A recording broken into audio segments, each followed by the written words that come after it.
Right, so hello and welcome back to Books and Things and welcome to another video. And today I'm going to be doing a Q&A and answering lots of your questions.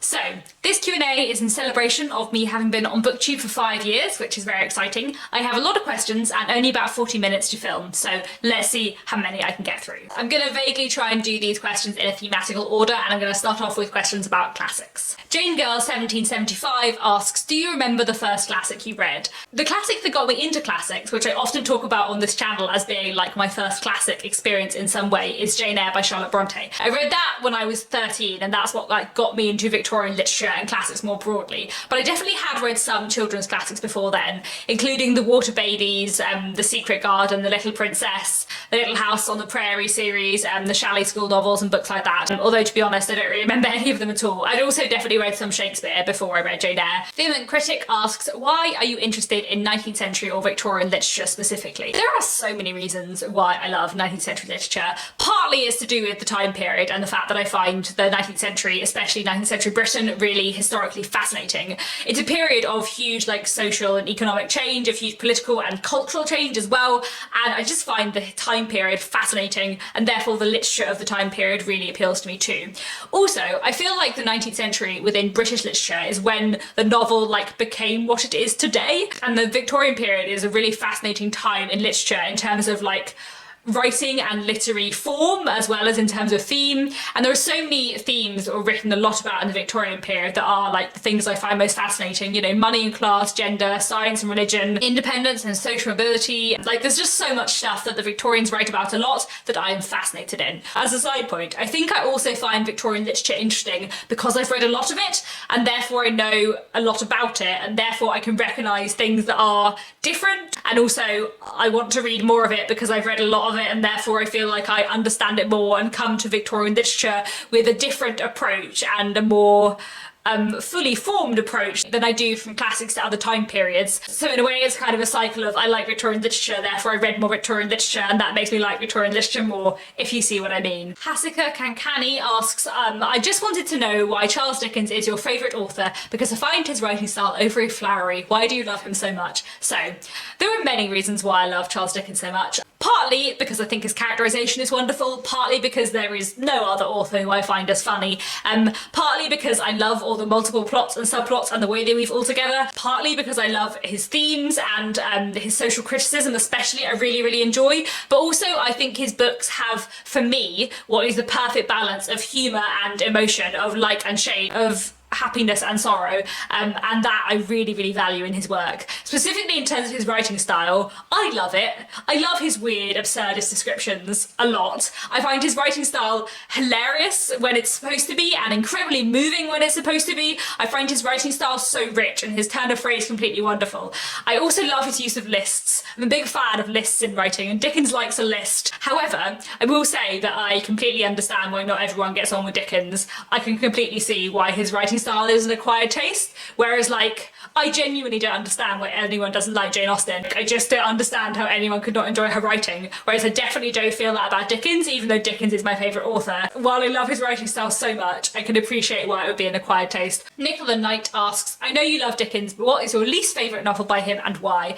So my least favourite novel by Charles Dickens is definitely Oliver Twist. I would say Oliver Twist is probably the only Dickens novel that I like rather than love. I do think there's a lot in Oliver Twist that is great, but it's definitely not my favourite. Partly because I do find the anti-Semitism around Fagin distasteful and slightly hard to read. And I've talked a little bit before on my channel about the complications of problematic elements in classics that were written a long time ago where different things were thought acceptable. But at the time, in the Victorian period, Dickens got complaints for his portrayal of Fagin. And I've spoken before a bit about how, I believe the character of Mr. Ryer in Our Mutual Friend, who is a Jewish man who is incredibly good and kind. I think Mr. Ryer is there in Our Mutual Friend as an apology for Fagin, but bits of Oliver Twist make for uncomfortable reading. Aside from that, another reason why I don't love Oliver Twist is that I find the character of Oliver himself very dull.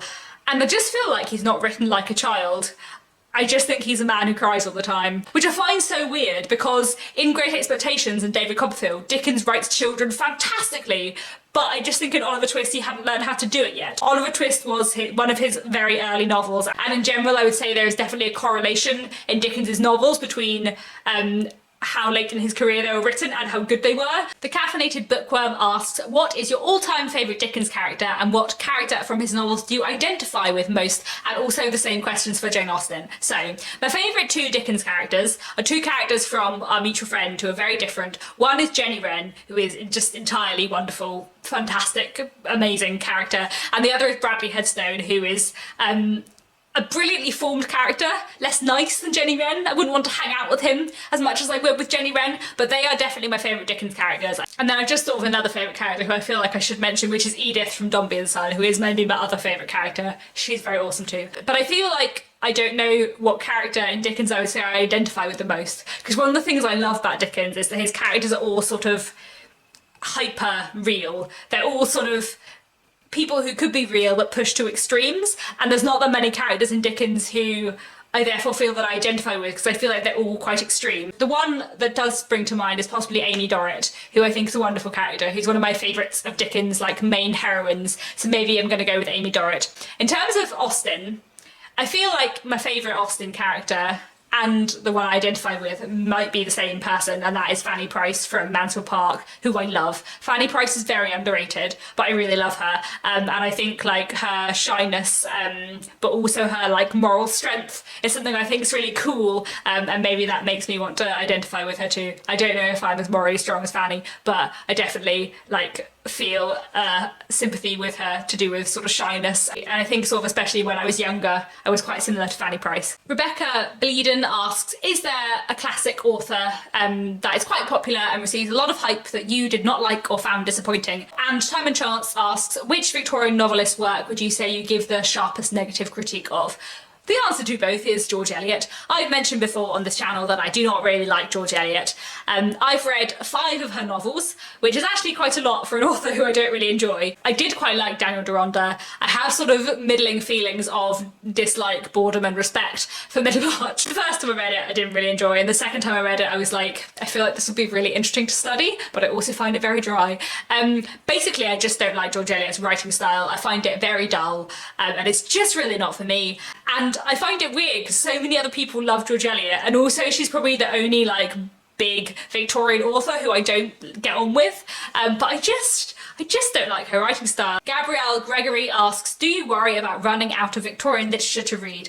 No, because there is actually a surprisingly huge amount of it. I think especially now with the advent of e-readers and sort of digital versions of books that are out of copyright, there's a huge amount of Victorian literature that's out of print that you can read and that is accessible online, which I really enjoy. Like, I've read some fantastic Victorian novels that are out of print that are really forgotten that I can access because of the internet, which is fantastic. The Victorians were amazingly prolific. Like, Anthony Trollope wrote 47 novels. I'm only halfway through his work, and then Margaret Oliphant wrote like nearly 100. I think Mary Elizabeth Brannan wrote a crazy amount of novels as well, and I've only read one of hers. Like, I may have read everything by Dickens, Gaskell, Hardy and the Brontes, but there's so many Victorian authors who I haven't read everything by, and there's so many Victorian authors who I haven't discovered yet. I may run out of like well-known Victorian literature. I might potentially have already slightly run out of well-known Victorian literature, but definitely there is so much more Victorian literature that is underrated, not well known, that I want to read and I'm desperate to get to, so no, I don't really worry about running out of Victorian literature. Brush8 asks, do you ever have trouble comprehending some passages in Victorian literature?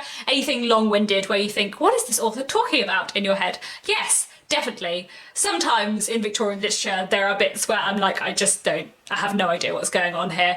Sometimes when there's a specific like a Victorian cultural reference that I just don't get, and that the notes can't really help me with, or sometimes when an author's just being really tricky and wordy. However, I will say that it just doesn't really bother me, which is something I've spoken about a little bit on this channel before. I think when you're reading classics, when you're reading books that are written a long time ago, if you come across something that you don't understand, unless it's literally the whole book, just skip it, take in what you can from it and carry on on to the next passage because you will get the next passage and you will get it from context. Yes, there are sometimes sentences and passages which I get a bit confused about, but I just keep reading and I get a sense from the whole book. And I think that's just something that happens when you're reading old literature, especially with certain cultural references or certain kinds of writing styles. For example, The Egoist by George Meredith is, I would say, the trickiest Victorian novel I've read in terms of the density of the language, but I think it's truly amazing. And the gender stuff in here, like the exploration of gender power dynamics, is fascinating. And if I had just like stepped away because I was finding the language difficult, I wouldn't have got everything I could out of it.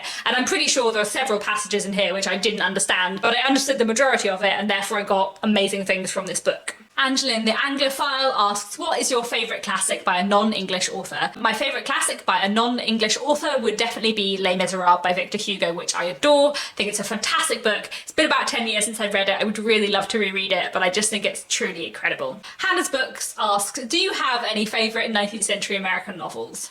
So I was trying to think of what 19th century American novels I'd read, and I could think of 5. 4 of them are the Little Women series by Louisa May Alcott, and the other one is The Turn of the Screw by Henry James, and that is all. I'm a bit better read in 20th century American literature, but my 19th century American novel knowledge is not very good, and I don't think I could say any of those were favourite. My favourite 20th century American novel might be The House of Mirth by Edith Wharton, which I literally just read very recently, or it might be The Great Gatsby. Kim Hoot asks, I believe you said that you haven't read a whole lot of American classics. Would you consider doing an American classics challenge? Maybe one a month for a year. So I would like to read more American classics, but to be honest, I would say I want to read more non-British classics more than I specifically want to read American classics. I'm not very well read in American classics, especially in the 19th century. I'm a bit more medium in the 20th century American classics, and there are lots of American classics that I would like to read, but in general, my classics skews very, very, very heavily British, and I would like to read a lot more non-British classics in general.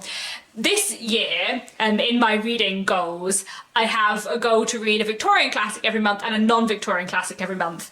And what I've realised is that basically I keep just reading British literature from the first half of the 20th century for my non-Victorian classics goal. So I think next year I'm gonna specifically separate that out again, and each month I'm going to try and read one Victorian classic, one 20th century British classic, and then one non-British classic from a different country, and I'm sure some of them will be American. That's my plan for next year. I might at some point later this year or early next year do a month of reading non-Victorian classic. That actually leads me quite nicely onto the next question. Angeline the Anglophile asks, apart from the Victorian era, what is your favourite time period to read? Do you consider reading extensively books from 1900 to 1930, and do you have any recommendations for that time period? So I would say after the Victorian period, my next favourite classics subsection to read from is British literature 1900 to 1950, especially the interwar period, but I also find the Edwardian period really interesting too. I'm vaguely considering at some point hosting a British literature 1900 to 1950 readathon, maybe at some point next year. I don't know. One of the issues I think I find is that personally for me a month-long readathon works so much better, but I also have a lot of ideas for readathons, and I could just so easily fill up my whole year with readathons every month, which would be way too much work. But I also kind of would like to do a readathon about early 20th century British literature, but I don't know. I love early 20th century British literature, and actually, like I was just saying, it's interesting that I found when I'm reading a non-Victorian classic, my immediate instinct is usually to go for a British novel from the 1920s or 30s, partly because that's another time period that I know a lot about and that I love. A few recommendations for sort of early 20th century British literature. I would hugely recommend Ian Forster, who was mostly writing in the 1900s. He is an absolutely fantastic author who I love so much. Moving on a little bit further into the 20s and 30s, I would mediumly recommend Evelyn Waugh, who I have a bit of a love-hate relationship with, but Vile Bodies by him is one of my favourite books of all time. I'd also super recommend Agatha Christie if you haven't read anything by her. She's amazing. I'd also recommend P.G. Wodehouse. I'm currently working my way through the G short stories and novels and absolutely loving them. I very recently read Young Anne by Dorothy Whipple, which is a novel from the 1940s, which I completely adored, and really reminded me of Mariana by Monica Dickens, which is another novel from the 1940s that I also loved, which made me think that I should really read more novels from the 1940s. Plenty of recommendations there, and maybe at some point I will do a readathon about this. We will see. Young Middle Old asks, what are some older LGBT books you could recommend? Maurice by Ian Forster, one of my favourite books of all time. This is a fantastic, amazing novel about a young man growing up gay in the late Victorian, early 20th century. It was written in 1913, though it wasn't published until after Ian Forster's death in 1970. It's just truly amazing, incredibly moving. I would highly recommend it. I'm also going to link down below a video I made a while ago called LGBTQ+ themes in Victorian literature, where I talk about Victorian novels that I think has some serious LGBTQ undertones or overtones going on, such as The Picture of Dorian Gray by Oscar Wilde, or Drama and Muslin by George Moore, and a surprising amount of Dickens. And another book I'd recommend is Jill by Amy Dilwyn, which I recently just read, which is a Victorian novel in which the main character is a woman who has very strong feelings for another woman, which I think is fantastic. I would like to read more 20th century LGBTQ classics, but definitely Maurice is my biggest recommendation for this. Moving away slightly from the classics, Emily from Novel Novels asks, what is your favourite childhood book? I think there are three books which spring to mind. One is The Butterfly Line by Michael Monpergo, one is The Silver Sword by Ian Sirelia, and the other is Inkheart by Cornelia Funk. These three books were definitely highlights of my childhood. Karen Bess Strovis asks, what would your 5 stuck on a desert island books be? So I'm having real trouble getting it down to 5. My 6 books for this pick, therefore, would be Our Mutual Friend by Charles Dickens, Pride and Prejudice by Jane Austen, North and South by Elizabeth Gaskell, Dombey and Son by Charles Dickens, The 13th Tale by Diane Setchfield, and Wuthering Heights by Emily Bronte. Lisa Hannon 6 asks, what's your favourite place to read? So usually, when people ask me this question, I say trains, because I usually do a lot of reading on trains going to and from work, commuting, and anywhere else I'm going. If I'm on a train, I'm always reading a book.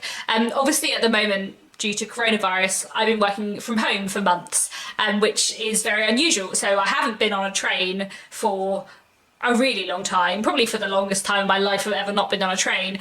So I haven't been reading on trains, which I find weird. So I now read sitting in armchairs in my house, which I'm just really not used to. Alison Ong asked, do you DNF a book or power through it? I almost never DNF books. I can't really think of any books that I've DNF'd that I never went back to. In general, I power through. One, because I feel like unless I read to the end, I won't actually know if it could have got much better, and it might have been a mediocre book with a fantastic ending. But also, I think there's a bit of me that feels like if I've read 100 pages of a book, I've wasted reading that 100 pages unless I finish it, which is ridiculous, because then surely if I've read 100 pages and I read another 400, then that was wasted time if I didn't enjoy it overall. But I'm just really terrible at DNFing. The one exception to this is that I do DNF things that I read for work. If I'm reading submissions, I don't always read the whole novel, especially because I'm often reading submissions and someone else at work is also reading the same submission. And I don't think you can tell if a book is good unless you've read to the end, but I do think from like a publishing perspective,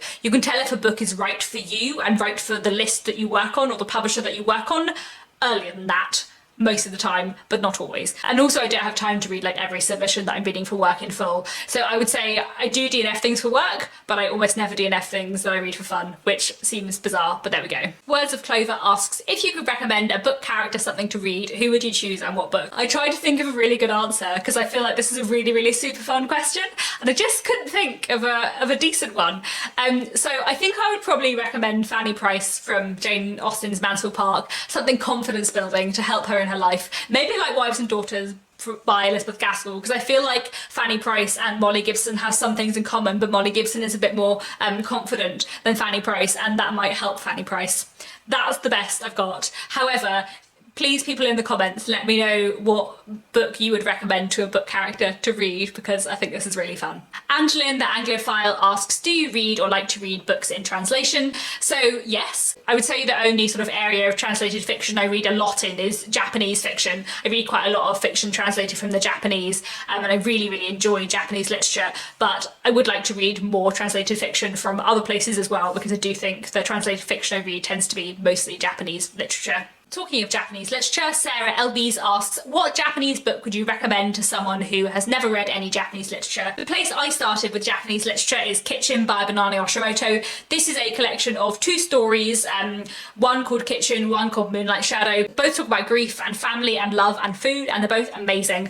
I think Banana Yoshimoto is a wonderful place to start with Japanese literature. She's got a brilliant writing style and she's just amazing. I highly recommend Kitchen. Fiona FB Waters asks, in terms of historical fiction, what is your favourite period to read about? So I would say my favourite historical time periods to read about, both in terms of reading classics from those time periods and reading historical fiction set in those time periods, would be 19th and early 20th century, especially 19th and early 20th century Britain, because that's what I know the most about. However, in general, when it comes to historical fiction, I'm up for reading anything, and I've read a lot of historical fiction that isn't set in those time periods, which I've absolutely loved as well. Bookish Compass asks, what are your plans / ambitions for your career in publishing? Any fields you want to explore or authors you dream to work with? I work in editorial, in fiction, within publishing. I always want to work in editorial, I always want to work on fiction.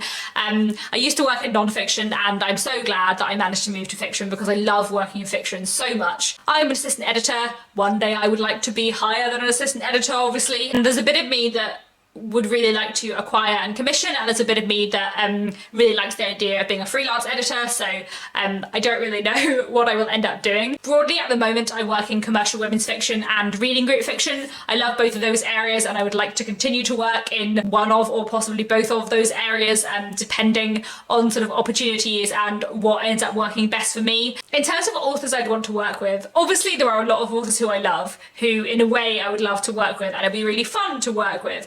But also, one of the most exciting things about working in publishing is like reading a book that no one else has read before by an author that no one else has heard of before, which is amazing, and like building that author from someone who no one had heard of into an author that a lot of people love.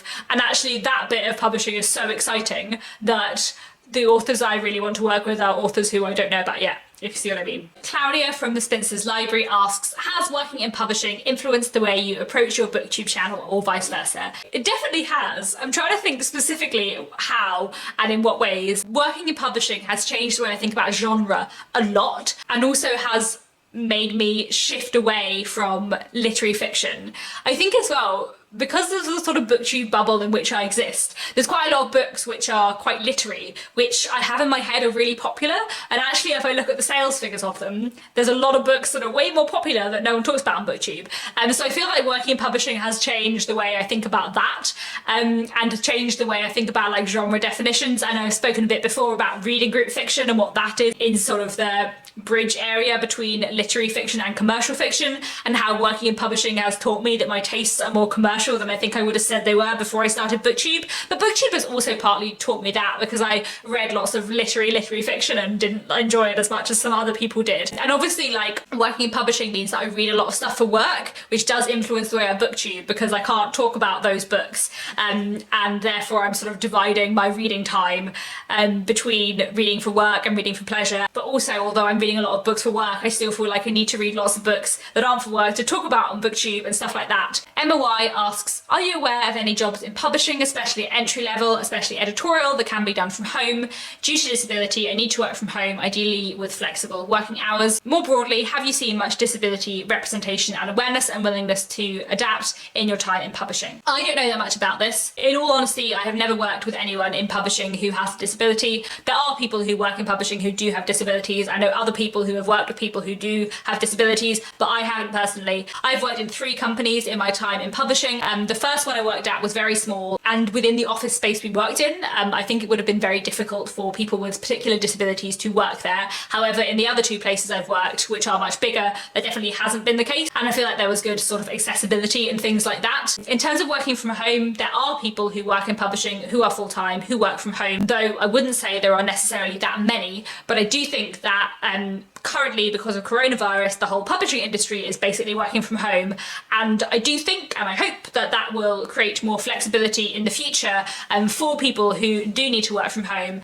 because now we've all seen that it is possible. There is a brilliant charity called Creative Access, which I would really recommend to you. Creative Access help people from underrepresented backgrounds get into publishing and other creative areas, including BAME people, people from low socioeconomic backgrounds, and also people with disabilities. So Creative Access, I think, are a really good place to start. If you get in touch with them and sign on with them, hopefully they will be able to help you, and they help people get internships and jobs with publishers and other companies. We've had people where I work come through Creative Access. They're a brilliant charity, a really good resource, and they will have better information for you than I have. So I will link Creative Access down below. Lisa Hannon 6 asks, do you talk about books a lot in real life outside of work, or do you get your fill on Booktube? So yes, it's difficult to tell because obviously I work in publishing, so a lot of my real life is spent talking about books in a work setting.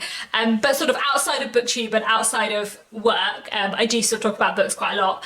Me and my partner Nick talk about books quite a lot, and we also listen to audiobooks together, so we often talk about them quite a lot. And I have a lot of friends outside of Booktube who like to read as well. A lot of people on Booktube who I watch say, you know, one of the reasons why they started a Booktube channel was because they didn't have friends in their real life who talked about books. And I really do. Not necessarily the same kind of books as me. I probably have less friends who read a lot of classics, but I have a lot of friends who love books and who talk a lot about books.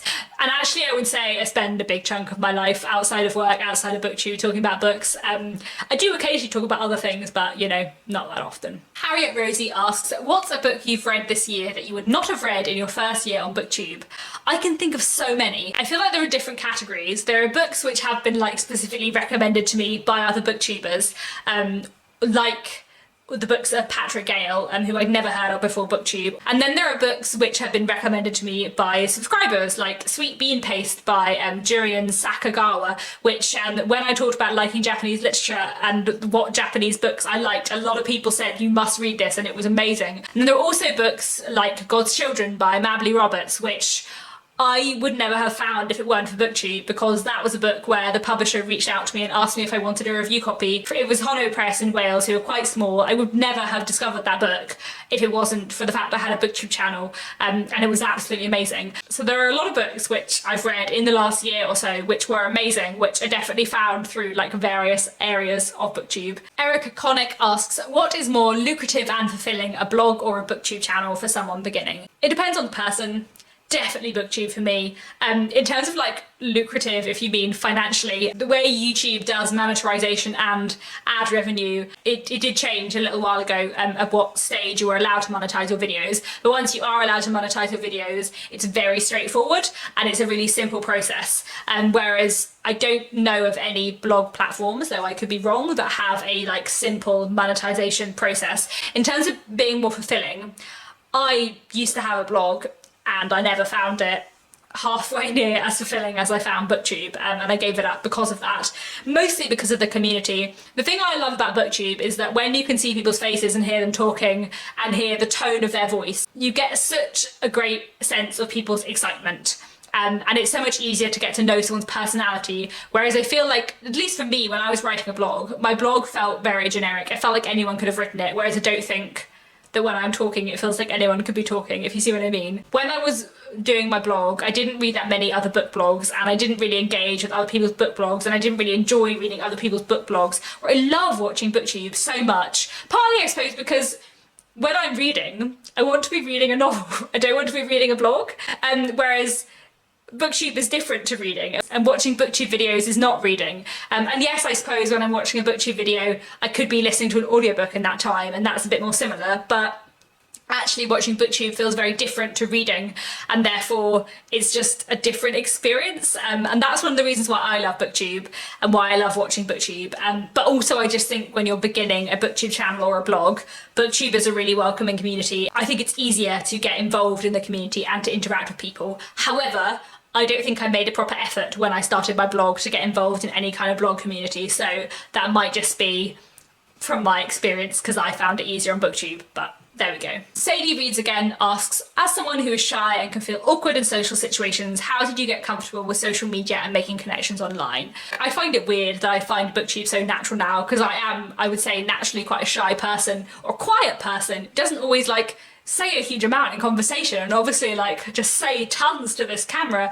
I feel like because when you're doing Booktube, you can edit it. That's a huge help if you feel awkward or shy, because if you say something that you think's awkward or that you think you phrase weirdly or that you don't like, you can just cut it out. You can just edit it. And if you don't like the whole video, you just don't have to post it. And also there's no one to interrupt you when you're talking to a camera. There's no one who's talking louder than you, so you can't be heard. In terms of feeling shy and making connections on Booktube, I just find it slightly easier on the internet because you can write a comment and you can think about it before you post it. And you do on Booktube get into friendships by talking to each other in the comments, and yes, it might feel a bit awkward and hard if you're shy reaching out to someone to ask if they want to do a buddy read with you or something like that, but it does become easy and it does happen. And Booktube, because you can see each other's faces and you can kind of get to know someone and they can get to know you while you haven't spoken to each other that much, I think that really helps in terms of making connections. Kim Hoot asks, what booktubers have you met in real life? So there are fairly regular booktuber meetups in the UK, in London, so I've met a lot of UK booktubers, and I've also been to quite a few of Jen Campbell's book launches where I've met some other booktubers there as well.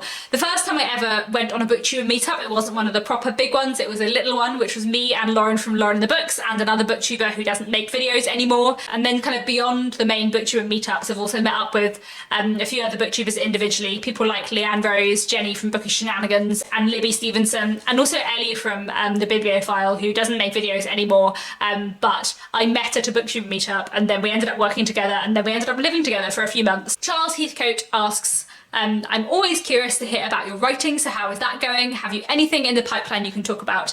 And Ankathita Massam asks, how is your historical fiction novel coming along? I am currently writing a historical fiction novel. That is my work in progress. I've written my first draft, I wrote my second draft, I'm currently halfway through my third draft. I don't talk about writing that much on this channel. I used to talk about it a lot more, and then I got a literary agent about 4 years ago, and at that point I felt like I didn't want to talk about my writing much because it felt more realistic and believable that it might actually be published. And that hasn't happened yet, which, is a bit sad, but it's fine. There's plenty of time left in my life to have a novel published, and I'm working on one at the moment. I'm always working on something. I write for an hour every day in the morning, and I hope I will always do that.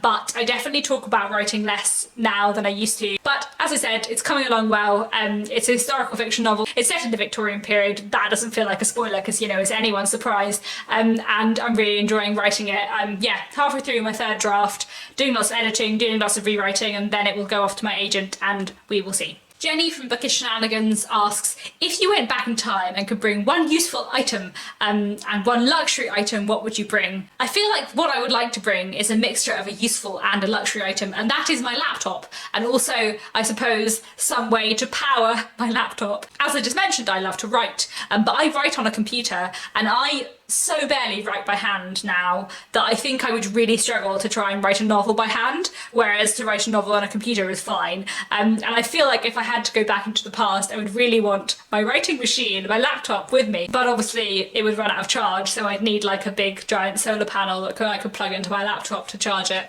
I don't know. Something like that. And then maybe a printer so I could print it. Kamikaze asks, since you have read so many classics and books set in the Victorian era, are there any movie or TV adaptations that you like? There are many, many film and TV adaptations of Victorian novels that I love. I will link below a video I made about my favourite adaptations of Victorian literature, but I think my favourite three are probably the North and South adaptation from the 2000s, which is amazing, the Jane Eyre miniseries from the 2000s, which is amazing, and I like it much better than the film from the 2000s, and also the Our Mutual Friend adaptation from the 1990s, which is not perfect, but I love it so much. And I actually saw the miniseries before I read the book, and Our Mutual Friend is my favourite book of all time, so I feel like that miniseries is always going to hold a really special place in my heart for being my first ever experience of my favourite book of all time. Finally, Wrong Geometry asks, what are some of your favourite films other than classic adaptations? I can think of quite a few favourite films that are not classic adaptations but are book adaptations, such as the films of Never Let Me Go and The Remains of the Day, which are both amazing novels by Kazuo Ishiguro, or the film of Big Fish by Daniel Wallace, which actually I love way more than I love the book, and I did enjoy the book, but the film was just so amazing. Big Fish is my favourite film of all time, and it is a book adaptation, but I love the film more than and separately from the book, I suppose. The The films I most enjoy, which are not adaptations to books, probably fit like vaguely into three main categories. And one, which would be Disney films. I really enjoy Disney. I never really know what my favourite Disney film is. It changes like week by week. Tangled is definitely up there. Zootopia or Zootropolis it would also be up there. Aladdin would probably be up there as well. That's definitely a childhood favourite of mine. And then another category of film I really enjoy is the Marvel superhero films. I suppose they are adaptations of comic books. I really enjoy many of them. And then the other area of films I really enjoy is Studio Ghibli films. Studio Ghibli are a Japanese anime film producer who've made some truly amazing films, including Spirited Away and Grave of Fireflies, and Howl's Moving Castle, which are probably my three favourites. Howl's Moving Castle is an adaptation of a book, Spirited Away and Grave of Fireflies I don't think are, but everything by Studio Ghibli, to be honest, I have loved. And yeah, that is it for now. Those are all the questions that I'm going to be answering today. If I missed off your question, I'm sorry. Do leave questions down below if there's anything else you would like to know. And that's it. Thank you so much for watching. Thank you for being here for some of my 5 years on Booktube. And yeah, thanks very much for watching, and I'll be back very soon with another bookish video.